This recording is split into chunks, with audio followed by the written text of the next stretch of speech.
বিয়ের ১২ বছর পর শামীম ও শম্পা দম্পতির ঘরেই একসঙ্গে ৪ কন্যা সন্তানের জন্ম হয়েছে। তবে এই আনন্দ এখন বিষাদে রূপ নিয়েছে। নবজাতকদের মধ্যে একজনের মৃত্যু হয়েছে, আরও একজন গুরুতর অসুস্থ।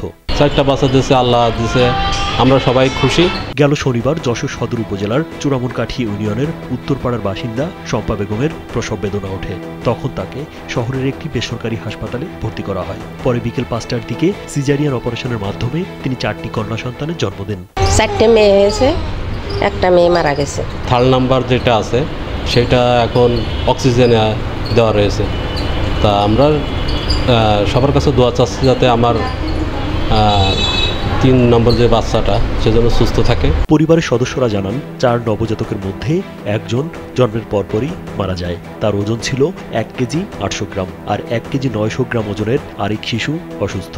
বাকি 2 নবজাতক সুস্থ আছে। মা শম্পা বেগমও বর্তমানে চিকিৎসাধীন রয়েছেন। পরে সিজারিয়ান সেকশনের মাধ্যমে 4টা মেয়ে বাবু বের হয়।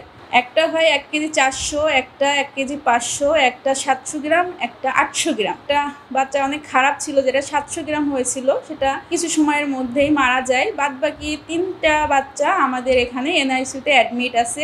মা আলহামদুলিল্লাহ এখনো ভালো আছে।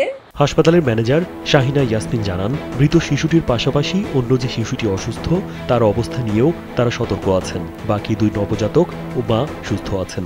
সিজারিয়ানের মাধ্যমে 4টা মেয়ে সন্তান হয়, কিন্তু 2টা বাচ্চা হওয়ার পরপরই কাঁদে নাই, খুব ছোট ছিল, 800 গ্রাম 900 গ্রাম।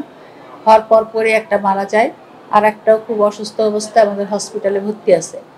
আর বাকি 2জন মার কাছে দেওয়া হয়েছে, মোটামুটি সুস্থ আছে। আমরা হসপিটালের তরফ থেকে যতটুকু সাহায্য সহযোগিতা করার দরকার হয় সেটা আমরা করছি। খবর জানার পর জেলা প্রশাসন পরিবারটির পাশে দাঁড়িয়েছে। ওনার একসাথে 4টি কন্যা সন্তান জন্ম দিয়েছেন।